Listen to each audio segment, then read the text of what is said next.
আসসালামু আলাইকুম, কেমন আছেন সবাই? আমি তো হামনি আর আলহামদুলিল্লাহ কেক ২ টা রেডি। এখন যাব ডেলিভারি দিতে। আর এই কেক ২ টা সবাই অনেক বেশি পছন্দ করছেন। গোলাপ ফুলের কেকটা আপু নিজেই বলছিল যে, "আপু এই ডিজাইনের দিও।" ছবি দিয়ে দিছিল। আর আরেকটা তোমার নিজের পছন্দ মতন দিও।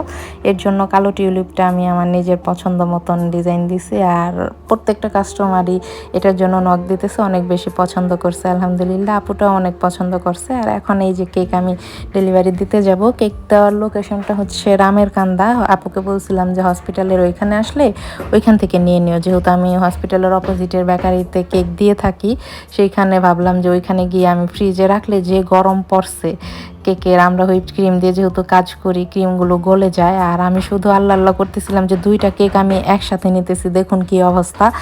আর শুধু বলতেছি যে আল্লাহ ঝাঁকি যেন না লাগে, আমার কেকটা যেন ঠিকঠাক থাকে। কেক ডেলিভারি দেওয়াটা এটা যে কতটা কষ্টের আর টেনশনের।